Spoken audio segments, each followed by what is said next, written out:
Laporan hasil pemecahan masalah. Assalamualaikum warahmatullahi wabarakatuh.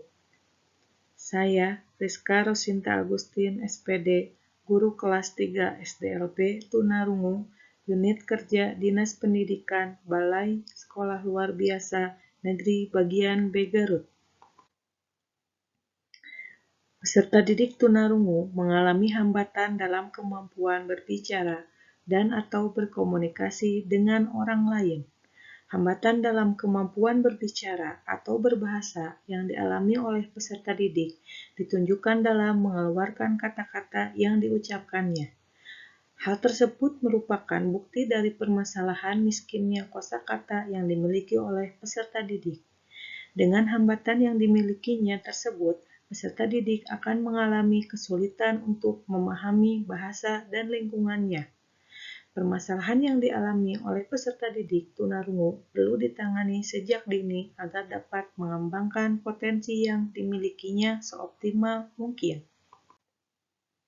Kemampuan kosakata atau pemberendaran kata yang dimiliki oleh peserta didik akan berdampak pada kemampuan mengungkapkan sesuatu yang dilihat atau dipikirkan oleh peserta didik.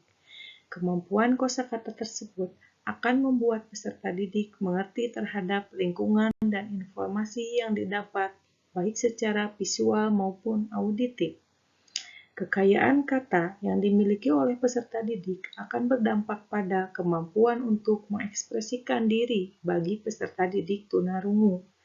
Dengan demikian, pada akhirnya dengan modal pemberendaran kata yang memadai akan membuat peserta didik lebih mampu untuk berkomunikasi dan mengungkapkan gagasan serta ekspresi diri melalui bicara. Kemampuan awal yang dimiliki oleh peserta didik adalah sudah mampu mengenal beberapa kata dan pengucapannya, karena peserta didik sebelumnya sudah mengikuti kelas persiapan. Kemampuan mengucapkan kata sudah cukup baik, namun pengucapan kata tersebut dilakukan dengan menirukan pengucapan kata tersebut dan secara berulang-ulang. Kata yang dikuasai oleh peserta didik diantaranya adalah bola, mata, satu, dua, dan tas. Namun demikian, masalah yang sangat jelas terlihat adalah dalam pemberendaran kata, berdasar hasil observasi tersebut pemberendaran peserta didik masih sedikit. Peserta didik masih mengalami kesulitan untuk mengucapkan kata-kata dan menuliskannya, yang sering dilihat di lingkungan sekolah, yaitu mengenal nama-nama alat tulis seperti buku, pensil, ballpoint, penghapus, dan penggaris. Ketika diberikan pertanyaan mengenai nama-nama alat tulis seperti buku, pensil, ballpoint, penghapus, dan penggaris, yang dilihat peserta didik mengalami kesulitan untuk mengucapkannya dan mengingatnya serta menuliskannya. Untuk dapat mengucapkan kata, peserta didik perlu dibantu dengan menirukan ucapan dari gurunya.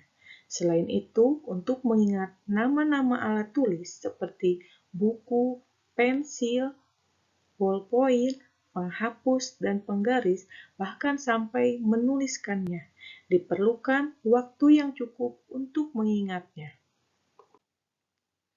Adanya berbagai hambatan dalam diri peserta didik tunarungu, baik dalam segi kemampuan berbicara, kekayaan kata atau pemberendaran kata, kemampuan berkomunikasi, dan kemampuan menyerap informasi, maka diperlukan upaya dalam mengatasi permasalahan pada diri peserta didik tersebut.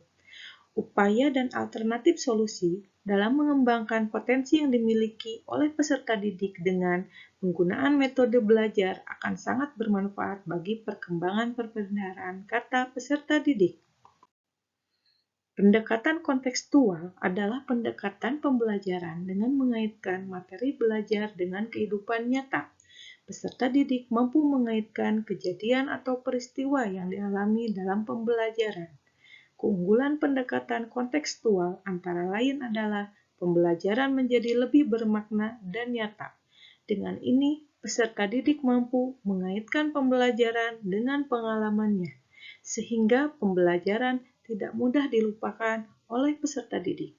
Selanjutnya, pembelajaran dengan pendekatan kontekstual akan dapat bermakna bagi peserta didik, sehingga peserta didik mampu untuk mendapatkan pengetahuan yang dapat tersimpan lama.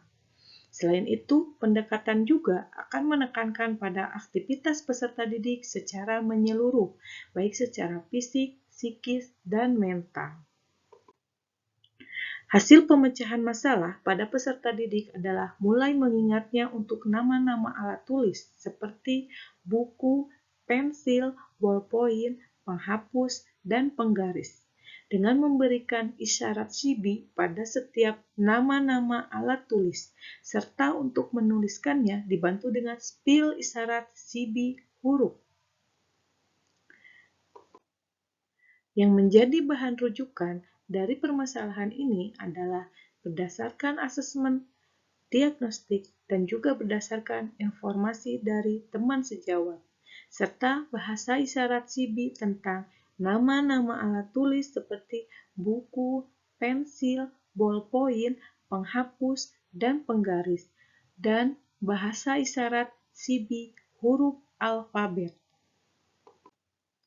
Terima kasih, semoga bermanfaat. Wassalamualaikum warahmatullahi wabarakatuh.